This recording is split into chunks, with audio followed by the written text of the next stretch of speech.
दोस्तों मेंस में अच्छे मार्क्स स्कोर करने के लिए आपको सबसे पहले यह समझना होगा कि यूपीएससी कितने टाइप के क्वेश्चन आपसे पूछता है।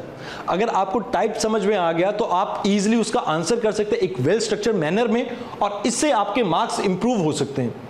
तो आज ओनली आईएएस के इस प्लेटफॉर्म पे हम समझेंगे कि किस तरह से यूपीएससी आपसे क्वेश्चन पूछता है। जनरली आपके 3 टाइप के क्वेश्चन होते हैं, एक direct question, opinion based question दूसरा, और तीसरा है कंटेक्स्ट बेस्ड क्वेश्चन।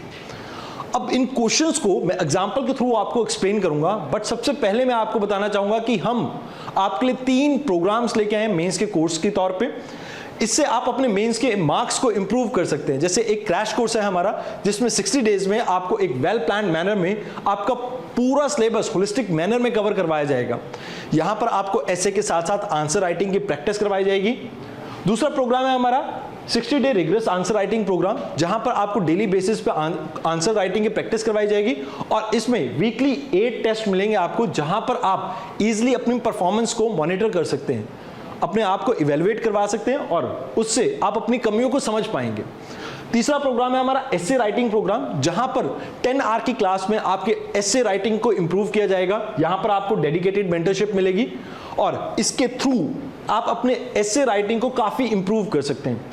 ऑल्दो यहां पर भी आपको क्रैश कोर्स में भी डेडिकेटेड मेंटरशिप प्रोग्राम के तहत एक होलिस्टिक मैनर में तैयारी करवाई जाएगी, और यहां पर आपके जूम सेशन के थ्रू डाउट्स वगैरह को मतलब क्लियर किया जाएगा मेंटर्स के द्वारा। तो पोस्ट एवेल्युएशन अगर आपको कोई भी डाउट रहता है तो जो आपके मेंटर हैं यहां पर भी आपसे बात करेंगे। Now let us come to the context of this video. देखिए, अगर हम बात करें डायरेक्ट क्वेश्चन की, जैसे पहला क्वेश्चन देखिए, highlight the central Asian and Greco Britannia element in Gandhara art. अब यहां पर आपसे पूरा एक स्ट्रेट क्वेश्चन है, गंधार आर्ट में आपको इन दोनों का क्या एसेंस देखने को मिलता है, आपको वो बताना है। अब यहां पर आप टॉपिक से भटक नहीं सकते हैं, आप पॉइंट दर पॉइंट इसको हाईलाइट कर सकते हैं। जैसे मान लीजिए आपको 5 पॉइंट पता है, या 3 पॉइंट पता है, या 4 पॉइंट पता है, तो आप उसको यहां पर एक डेडिकेटेड मैनर में, मतलब एक पॉइंटर फॉर्म में मेंशन कर सकते हैं।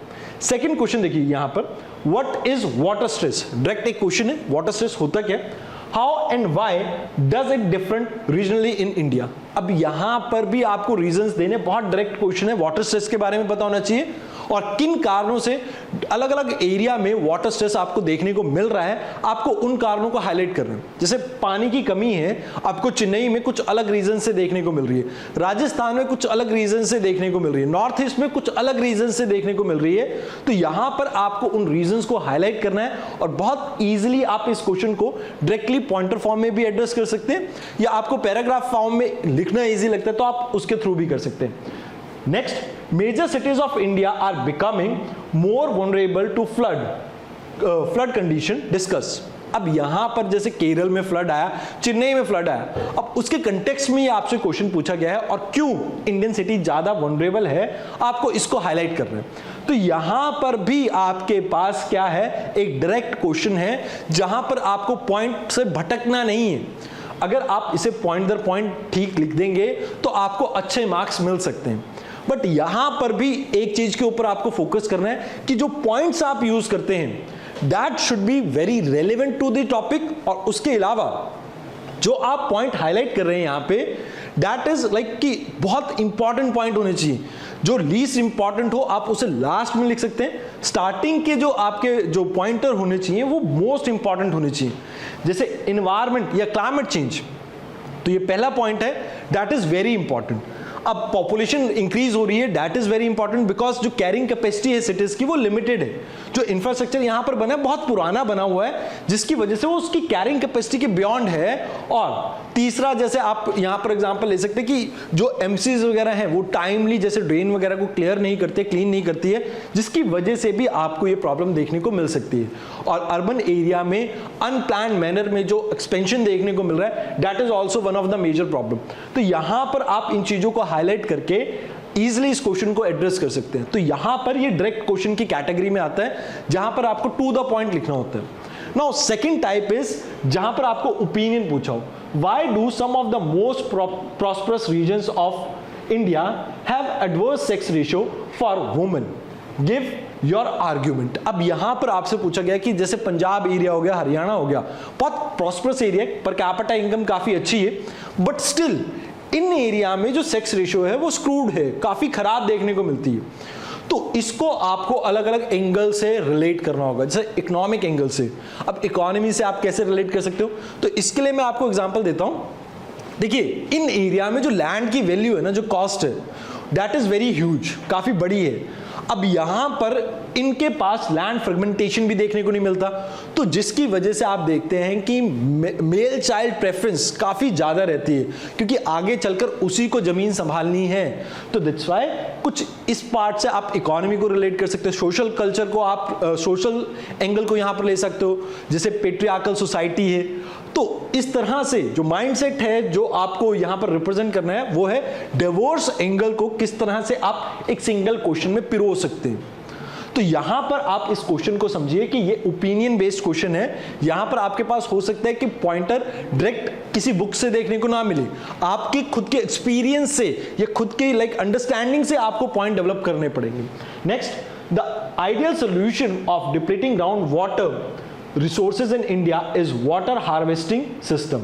How can it be made effective in urban area? अब अगेन ये जो क्वेश्चन है आपका, इसके बारे में आपको डायरेक्टली किसी सोर्स से इंफॉर्मेशन नहीं मिल सकती।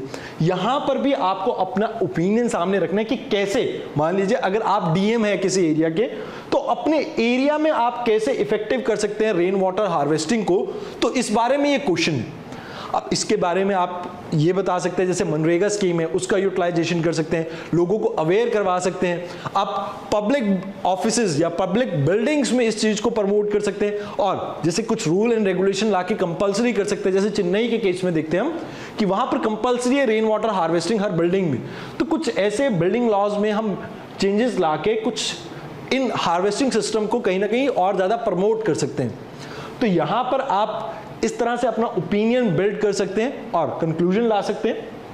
नेक्स्ट है, discuss the possible factor that inhibit India from enacting for its citizen a uniform civil code as provided by the directive principle of state. अब देखिए, इंडिया के पास इतना डाइवर्स कल्चर है, इतने ज्यादा रिलीजन्स हैं, तो यहां पर अगर हम बात करें यूनिफॉर्म सिविल कोड की, इसको इंप्लीमेंट करने में क्या प्रॉब्लम आ सकती है, आपको यहां पर इस क्वेश्चन में उसे बताना है। और जैसे आपने देखा होगा कि जो लॉ कमीशन है उसकी भी रिपोर्ट में उन्होंने कहा है कि यूनिफॉर्म सिविल कोड अभी हमारे को इसको इंप्लीमेंट करने की जरूरत नहीं है, बिकॉज डाइवर्स सोसाइटी है और डाइवर्सिटी को हमें रिस्पेक्ट करनी चाहिए। तो यहां पर आपको इस कंटेक्स्ट में कुछ आंसर्स को, मतलब कुछ पॉइंटर्स को फ्रेम करना है, और ये आपका ओपिनियन बेस्ड क्वेश्चन हो जाता है, जहां पर आप इजीली क्वेश्चन को एड्रेस कर सकते हैं। अगर आपको उस बारे में थोड़ी बहुत इंफॉर्मेशन हो, आप ओपिनियन अपना बिल्ड कर सकते हैं धीरे धीरे। अब इसके लिए आपको प्रैक्टिस चाहिए, और प्रैक्टिस के लिए हमारा 60 डे रिग्रेस प्रोग्राम से बेटर आपके लिए क्या हो सकता है, जहां पर आप डेडिकेटेड टॉपिक को टाइम दे सकते हैं, उसकी आंसर राइटिंग प्रैक्टिस कर सकते हैं और अपने मार्क्स को इंप्रूव कर सकते हैं, बिकॉज इस तरह के क्वेश्चन आपको प्रैक्टिस के साथ ही सॉल्व करने आ सकते हैं। क्योंकि अगर आप प्रैक्टिस नहीं करेंगे तो मार्क्स जो हैं आपके वो थोड़े कम रह सकते हैं इस तरह के क्वेश्चन में, बिकॉज ओपिनियन बिल्ड करना एक ग्रेजुअल प्रोसेस है, ये नहीं है कि एक दिन में आ जाएगा आपको। नाउ नेक्स्ट थर्ड टाइप है कंटेक्स्ट बेस्ड क्वेश्चन। अब यहां पर करंट कंटेक्स्ट में आपका क्वेश्चन हो सकता है, किसी स्कीम के बारे में हो सकता है। जैसे पहला क्वेश्चन है, with a brief background of quality of urban life in India, मतलब आपने थोड़ा ये बताना है कि किस तरह की अर्बन लाइफ इंडिया में देखने को मिल रही है, जो ऑब्जेक्टिव है और जो स्ट्रैटेजी है, अभी जो रिसेंट प्रोग्राम लेके आए हम स्मार्ट सिटी का, कैसे ये चेंज कर सकते हैं। अब आपको स्मार्ट सिटी के आपको मेजर पॉइंटर्स पता होने चाहिए। कंटेक्स्ट क्या है, आपने सबसे पहले बैकग्राउंड चेक करना है कि इंडिया में अर्बनाइजेशन जैसे अंग्रेजों के आने के बाद जो स्टार्ट हुई थी उसमें और अब में क्या चेंज आया, और कैसे स्मार्ट सिटी जो आपका कॉन्सेप्ट है, प्रोग्राम है, वो अपने ऑब्जेक्टिव और स्ट्रैटेजी के थ्रू इसे रीवैम्प कर सकता है, इसे बेटर कर सकता है। तो ये आपका कंटेक्स्ट बेस्ड क्वेश्चन हो गया। नेक्स्ट, यहां पर आपको कहा है, in the light of recent controversy regarding the use of EVM, what are the challenges before election commission of India to ensure trustworthiness of the election in India। अब ये आपके करंट कंटेक्स्ट में आ गया, जहां पर आप देखते हैं कि ईवीएम को लेके सवालिया निशान लग गए थे, कहते थे रिग्ड हो जाती है आपकी ईवीएम मशीन। तो इस कंटेक्स्ट में जब यूपीएससी आपसे क्वेश्चन पूछता है तो आपको रीसेंट एग्जांपल्स को कोट करना है, और क्या वे फॉरवर्ड हो सकते हैं आपके इलेक्शन कमीशन के पास, आपको वो कहीं ना कहीं मतलब उजागर करने वो पॉइंट्स। जैसे आपने देखा होगा कि आपके इलेक्शन कमीशन ने किया था कि भाई सभी को न्योता दिया था कि भाई जिसे भी लगता है कि ईवीएम हैक हो सकती है आके ट्राई कर लो, अगर आप ये प्रूव कर दोगे तो हम ईवीएम को यूज करना बंद कर देंगे। तो कहीं ना कहीं लोग जो कह रहे थे लोग कि भैया ये रिग्ड हो सकते हैं, इसे कहीं ना कहीं हैक किया जा सकता है, उनमें से कोई भी पार्टिसिपेट करने नहीं आया। तो आप इस तरह के एग्जांपल्स को यूज करके अपने पॉइंटर को कहीं ना कहीं वैलिडेट करके अपने आंसर को बना सकते थे। तो यहां पर नेक्स्ट क्वेश्चन है, there is a growing divergence in the relationship between poverty and hunger. अब देखिए यहां पर कंटेक्स्ट क्या है, पॉवर्टी एक तरफ और हंगर दूसरी तरफ, इन दोनों को आपको लिंक करना है। अब इसके बाद आपने ये देखना है कि the shrinking of social expenditure of government is forcing the poor to spend more on non food essential item, squeezing their food budget elucidate. अब यहां पर आपको क्या कहा कि भैया आपने ये बताना है कि जो गवर्नमेंट स्कीम्स के अंदर बहुत सा पैसा दिया करता था, अब वो पैसा स्पेंड करना बंद कर दिया है, और जिसकी वजह से आप देखते हो कि जो गरीब लोग हैं उनको ज्यादा पैसा खर्च करना पड़ रहा है। तो इसका किस तरह से आप देख सकते हैं कि पॉवर्टी और हंगर के ऊपर इंपैक्ट पड़ रहा है। देखिए एक आप चीज समझिए कि एजुकेशन हमारे इंडिया में 14 साल तक के बच्चे के लिए जैसे फ्री, अब इसी तरह की कोई और भी स्कीम्स गवर्नमेंट लेके आती है जहां पर जो पुअर क्लास है, या आप ये कह सकते हैं बिलो पॉवर्टी जो पीपल होते हैं, उनको कम स्पेंड करना पड़ता है अपनी जेब से। अब नॉन एसेंशियल चीजों के ऊपर अगर वो उन्हें पैसा स्पेंड करना पड़ा, खर्चना पड़ा, तो जो एसेंशियल चीजें हैं जैसे भूखमरी है, जैसे फूड है, फूड सिक्योरिटी की हम बात करते हैं, जो फूड है कहीं ना कहीं उसके ऊपर मनी कम स्पेंड करेंगे, माल न्यूट्रिशन ज़्यादा देखने को मिलेगा इंडिया में, और साथ के साथ इंडिया में जो हंगर के कारण बीमारियां हैं वो इंक्रीज होंगी, और वो कैसे इंपैक्ट कर सकती है इनके ऊपर और फर्दर आपको इस चीज़ को यहाँ पर इस कंटेक्स्ट में आंसर लिखना था।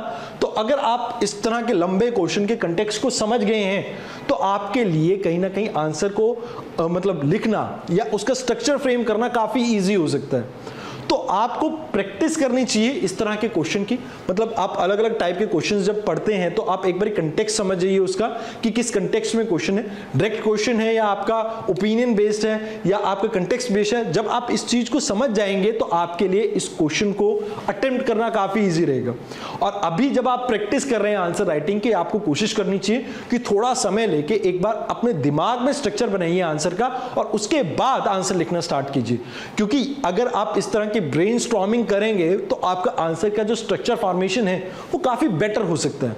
तो एक बार आप इस चीज की प्रैक्टिस करके मतलब देख लेते हैं तो आपके लिए बहुत इजी हो जाएगा मेंस में आंसर लिखना एक टाइमली मैनर में, बिकॉज मेंस में आपके पास जो आंसर राइटिंग का टाइम होता है वो लिमिटेड होता है, और कहीं ना कहीं उसी टाइम में आपको सोचना भी आंसर भी लिखना है, तो काफी डिफिकल्ट रहता है ये टास्क। और इस वजह से इसके लिए आपको चाहिए बहुत सी प्रैक्टिस, और हमारा 60 डे रिग्रेस प्रोग्राम इसके लिए आपके लिए बहुत अच्छा हो सकता है। साथ के साथ अगर आपको ऐसा लगता है कि आपके पास प्रॉपर नॉलेज नहीं है जिसके थ्रू आप मेंस के प्रोग्राम को या मेंस के क्वेश्चंस को अटेम्प्ट कर सके, तो उसके लिए आप हमारा 60 डे का ये क्रैश कोर्स ज्वाइन कर सकते हैं।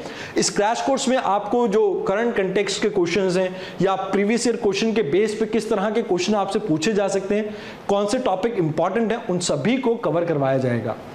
तो इस वीडियो में इतना ही, धन्यवाद।